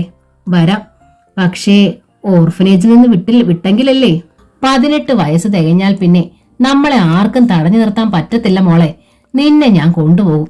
അടുത്ത ദിവസം അവർ ലില്ലിക്കുട്ടിയുടെ വീട്ടിൽ ചെന്നപ്പോൾ പുറത്ത് ഒരു വലിയ കാർ കിടക്കുന്നുണ്ടായിരുന്നു. രാമചന്ദ്രന്റെ കാറാണെന്ന് അവർക്കൊറ്റ നോട്ടത്തിൽ മനസ്സിലായി. അറിയാതെ ഗ്ലോറിയയുടെ കാലുകൾ ഒന്ന് വിറച്ചു. ദൈവമേ, ഇത്ര ഭാഗ്യവതിയോ ഞാൻ. ഗ്ലോറിയയും സോഫിയയും വീട്ടിലേക്ക് കയറി ചെന്നു. മുൻവശത്തെ മുറിയിൽ കസേരയിലിരുന്നു ലില്ലിക്കുട്ടിയോട് സംസാരിക്കുകയായിരുന്നു രാമചന്ദ്രനും സുമംഗലയും. ഗ്ലോറിയയെ കണ്ട് സുമംഗല ഓടി വന്ന് അവളെ കെട്ടിപ്പിടിച്ച് തുരുതുരെ ഉമ്മ വെച്ചു. എന്റെ മോളെ, നീ ഞങ്ങളടുത്ത് തന്നെ വന്നല്ലോ. രാമചന്ദ്രൻ അവളുടെ ചുമലിൽ തലോടി. എങ്ങനെ അമ്മേ നിങ്ങൾക്ക് ഞാൻ നഷ്ടപ്പെട്ടത്? ഗ്ലോറിയ ചോദിച്ചു. അതൊരു വലിയ കഥയാ മോളെ. നിനക്കപ്പോ വെറും 2 മാസം മാത്രമേ പ്രായമുള്ളൂ. നിന്നെ അമ്മ കുളിപ്പിച്ച് പാലും തന്ന് തൊട്ടിലിട്ട് ഉറക്കിയിട്ട് അടുക്കളയിലേക്ക് പോയി. തിരിച്ചു വന്നപ്പം തൊട്ടിലിൽ നീയില്ല, രാമചന്ദ്രൻ പറഞ്ഞു. നിന്നെ ഒരു ഭിക്ഷക്കാരി എടുത്തോണ്ട് പോയതായിരുന്നു മോളെ. പോലീസിനെ അറിയിച്ചപ്പം അന്വേഷണം നടത്തി. അതറിഞ്ഞു ഭിക്ഷക്കാരി പേടിച്ചു നിന്നെ റെയിൽവേ സ്റ്റേഷനിലെ വേസ്റ്റ് ബിന്നിൽ ഉപേക്ഷിച്ചു പോയി. അവിടുത്തെ സ്റ്റേഷൻ മാസ്റ്റർ നിന്നെ ഓർഫനേജിൽ എത്തിച്ച്. അതൊന്നും ഞങ്ങൾ അറിഞ്ഞതേയില്ല. സാരമില്ല, ഇപ്പോഴെങ്കിലും എനിക്ക് എന്റെ അച്ഛനെ അമ്മയെ തിരിച്ചു കിട്ടിയല്ലോ. 2 പേരുടെ മധ്യത്തിൽ നിന്ന് ഗ്ലോറിയ ചിരിച്ചു. സോഫിയയും ലില്ലിക്കുട്ടിയും എല്ലാം കണ്ട് നിശബ്ദരായി നിന്നതേ ഉള്ളൂ. എന്താ സോഫിയ ഒന്നും മിണ്ടാത്തത്? രാമചന്ദ്രൻ ചോദിച്ചു. ഓർഫനേജിൽ നിന്ന് ഞാൻ പോയാൽ പിന്നെ അവൾ ഒറ്റയ്ക്കാകും. അതിന്റെ സങ്കടം അവൾക്ക്, ഗ്ലോറിയ പറഞ്ഞു. സോഫിയയിൽ നിന്ന് കണ്ണുകൾ എടുക്കാൻ കഴിഞ്ഞില്ല രാമേന്ദ്രന്. സൗന്ദര്യത്തിന്റെ കാര്യത്തിൽ ഗ്ലോറിയേക്കാൾ ഒരു പടി മുന്നിലാണ് സോഫിയ. അതിനെന്താ, കൂട്ടുകാരിയെ കൂടി നമുക്ക് കൊണ്ടുപോകാമല്ലോ. നമ്മുടെ വീട്ടിൽ തന്നെ താമസിക്കുകയും ചെയ്യാം, രാമചന്ദ്രൻ സന്തോഷത്തോടെ പറഞ്ഞു. ഇന്ന് തന്നെ നമുക്ക് എറണാകുളത്തേക്ക് പോയാലോ? സുമംഗല ചോദിച്ചു. ഓർഫനേജിലെ അനുവാദമില്ലാതെ ഇപ്പോൾ പോകാൻ പറ്റത്തില്ല. ചോദിച്ചാലും അവർ വിടത്തില്ല. നിയമം അങ്ങനെ. 18 വയസ്സ് പൂർത്തിയായാൽ എന്റെ സ്വന്തം ഇഷ്ടപ്രകാരം എനിക്ക് വരാൻ പറ്റും. അതിന് ഇനി 3 മാസം കൂടി കഴിയണം, ഗ്ലോറിയ പറഞ്ഞു. രാമചന്ദ്രന്റെ സുമംഗലയുടെ മുഖം മങ്ങി. സാരമില്ല മോളെ, 3 മാസമല്ലേ ഉള്ളൂ. 17.5 വർഷം നിനക്ക് വേണ്ടി ഞങ്ങൾ കാത്തിരുന്നില്ലേ? ഇനി 3 മാസം അതത്ര കാര്യമല്ല. എന്തായാലും നിന്നെ കണ്ടു കിട്ടിയല്ലോ, ഇനി സമാധാനമുണ്ട്, സുമംഗല പറഞ്ഞു. ശരിയാ, ഇനി എപ്പോ വേണേലും നമുക്കൊന്ന് കാണാമല്ലോ, രാമചന്ദ്രൻ പറഞ്ഞു. ഫോൺ നമ്പർ വല്ലതും ഉണ്ടോ മോളെ നിന്നെ കോണ്ടാക്ട് ചെയ്യാൻ? സുമംഗല ചോദിച്ചു. ഓർഫനേജിലേക്ക് വിളിച്ചാൽ പ്രശ്നമാ, സിസ്റ്റർ തരുത്തില്ല, ഗ്ലോറിയ പറഞ്ഞു. കമ്പ്യൂട്ടർ സെന്ററിലെ നമ്പർ കൊടുത്താൽ മതിയല്ലോ, സോഫിയ ഓർമ്മിപ്പിച്ചു. അത് ശരിയാ, കമ്പ്യൂട്ടർ സെന്ററിലെ നമ്പർ ഗ്ലോറിയ പറഞ്ഞു കൊടുത്തു. രാമചന്ദ്രൻ അതൊരു കൊച്ചു ഡയറിയിൽ എഴുതിയിട്ടു. ഉച്ച കഴിഞ്ഞ് 2-നും 4-നും ഇടയ്ക്കേ ഞാൻ കാണൂ, ഗ്ലോറിയ പറഞ്ഞു. സമയം അതിക്രമിക്കുകയായിരുന്നു. നമുക്ക് പോകണ്ടേ, സോഫിയ ഗ്ലോറിയോട് പറഞ്ഞു. എനിക്ക് നിന്നെ വിട്ടിട്ട് പോകാൻ തോന്നുന്നില്ല മോളെ. കണ്ടിട്ടും കൊതി തീരുന്നില്ല, സുമംഗല അവളെ കെട്ടിപ്പിടിച്ചു. സാരമില്ല, അവർ പോട്ടെ. ഇനി എപ്പോ വേണമെങ്കിലും നമുക്ക് നമ്മുടെ മോളെ കാണാലോ, രാമചന്ദ്രൻ പറഞ്ഞു. ആ വലിയ കാറിൽ ഓർഫനേജിന്റെ കുറച്ചിപ്പുറത്ത് ഗ്ലോറിയയും സോഫിയയും അവർ കൊണ്ടുവിട്ടിട്ട് യാത്ര പറഞ്ഞു പോയി. എന്തൊരു സുഖമാ കാറിലിരിക്കാൻ, ഗ്ലോറിയ പറഞ്ഞു. രണ്ടുപേരും ജീവിതത്തിൽ ആദ്യമായി കാറിൽ കയറുകയായിരുന്നു. എയർ കണ്ടീഷൻ ചെയ്ത കാറാ, അതാ ഇത്ര തണുപ്പ്, സോഫിയ പറഞ്ഞു. 3 മാസം കഴിഞ്ഞ എന്നും ആ കാറല്ല ഞാൻ യാത്ര ചെയ്യാൻ പോകുന്നേ, ഗ്ലോറിയ സന്തോഷത്തോടെ ഓർത്തു. പിറ്റേന്ന് ഉച്ച കഴിഞ്ഞ് കമ്പ്യൂട്ടർ സെന്ററിലേക്ക് രാമചന്ദ്രൻ വിളിച്ചു. നിന്നെ കാണാൻ ഞാൻ വരുന്നുണ്ട് മോളെ, നാളെ ലില്ലിക്കുട്ടിയുടെ വീട്ടിൽ. കഴിയുന്നത് നേരത്തെ വരണേ മോളെ. വരാ അച്ഛാ. എന്നെ ഡാഡിന്ന് വിളിച്ചാ മതി, സുമംഗലെ മമ്മീന്നും, അതല്ലേ കുറച്ചുകൂടെ നല്ലത്. ശരി ഡാഡി. പിറ്റേന്ന് പതിവില് നേരത്തെ അവൾ സോഫിയയും കൂട്ടി ലില്ലിക്കുട്ടിയുടെ വീട്ടിലെത്തി. അപ്പോൾ രാമചന്ദ്രനും സുമംഗല ഉണ്ടായിരുന്നു അവിടെ. 4-5 ജോഡി പുതിയ ഡ്രസ്സുമായിട്ടാണ് അവർ വന്നത്. ആധുനിക രീതിയിലുള്ള മാലകളും കമ്മലുകളും ഉണ്ടായിരുന്നു. മോൾക്കും കൂട്ടുകാരിക്കും കൊണ്ടുവന്നത് ഇതെല്ലാം. വേഗം ഇട്ടോണ്ട് വാ, ഞങ്ങളൊന്ന് കാണട്ടെ, സുമംഗല പറഞ്ഞു. അവർ ലില്ലിക്കുട്ടിയുടെ വീട്ടിലെ സൈഡ് റൂമിലേക്ക് കയറി വാതിലടച്ചു. ഗ്ലോറിയയും സോഫിയയും സുമംഗലയാണ് ഡ്രസ്സ് ചെയ്യിച്ചത്. 2 പെൺകുട്ടികളുടെ ശരീരവടിവ് കണ്ട് സുമംഗല ഉള്ളിൽ സന്തോഷിച്ചു. ലക്ഷങ്ങളുടെ ഉരുപ്പടിയാണ്. പിടിച്ചു കിടക്കുന്ന ജീൻസും ടോപ്പുമാണ് ഗ്ലോറിയ ധരിച്ചത്. മിഡിയും ടോപ്പുമാണ് സോഫിയ തെരഞ്ഞെടുത്തത്. സുമംഗല ഒരു ചെറിയ പെട്ടി കൊണ്ടുവന്നിരുന്നു. മേക്കപ്പ് സാധനങ്ങളായിരുന്നു അത്. 2 പെൺകുട്ടികൾക്കും അവർ മേക്കപ്പ് ഇട്ടു. ആഭരണങ്ങളെല്ലാം അണിയിച്ചു. പുറത്തു വന്നപ്പോൾ രാമചന്ദ്രൻ ക്യാമറയുമായി കാത്തു നിൽപ്പുണ്ടായിരുന്നു. അയാൾ സോഫിയയുടെയും ഗ്ലോറിയയുടെയും പല പോസിലുള്ള ഫോട്ടോകൾ എടുത്തു. സുമംഗലയും ഗ്ലോറിയയും കൂടി നിൽക്കുന്ന ചില ഫോട്ടോകൾ എടുത്തു. എപ്പോഴും മോളെ ഞങ്ങൾക്ക് കാണാനാണ് ഫോട്ടോ, അയാൾ പറഞ്ഞു. എറണാകുളത്ത് ചെന്ന് അവർ ആ ഫിലിമുകൾ ഡെവലപ്പ് ചെയ്തു, പ്രിന്റ് അടിപ്പിച്ചു. അതീവ സുന്ദരികളായിരുന്നു 2 പെൺകുട്ടികളും. രാമചന്ദ്രന്റെ സ്പെഷ്യൽ ആൽബത്തിൽ 2 പേരുടെയും ഫോട്ടോകൾ സ്ഥാനം പിടിച്ചു. പിറ്റേന്ന് മുംബൈയിൽ നിന്ന് വന്ന അസീം ഭായി ആ ഫോട്ടോകൾ കണ്ട് അമ്പരന്നിരുന്നു. ആരാ ഇവർ, അയാൾ ചോദിച്ചു. എന്റെ മക്കളാ, കള്ളച്ചിരിയോടെ സുമംഗല പറഞ്ഞു. സുമംഗലയോടൊപ്പം ഗ്ലോറിയയും സോഫിയും നിൽക്കുന്ന ഫോട്ടോകൾ ഭായി കണ്ടു. കൊണ്ടുവന്നാൽ അന്ന് തന്നെ ഞങ്ങൾ ഇവരെയും കൊണ്ട് മുംബൈയിൽ വരാം, രാമചന്ദ്രൻ പറഞ്ഞു. അസീം ഭായി സ്യൂട്ട് കേസ് തുറന്ന് 2 നോട്ടുകെട്ടുകൾ എടുത്തു രാമചന്ദ്രന് കൊടുത്തു. 10 ലക്ഷമുണ്ട്, അഡ്വാൻസ് ആണ്. രാമചന്ദ്രൻ അത് വാങ്ങിയിട്ട് അസീം ഭായിയുടെ കൈ പിടിച്ചു കുലുക്കി. എന്റെ മാനസപുത്രി എന്ന നോവലിന്റെ ഈ ഭാഗം ഇവിടെ പൂർണ്ണമാവുകയാണ്. ഈ നോവൽ നിങ്ങൾക്ക് ഇഷ്ടമായെങ്കിൽ ലൈക്ക് ചെയ്ത് ഷെയർ ചെയ്ത് സബ്സ്ക്രൈബ് ചെയ്യണേ. താങ്ക്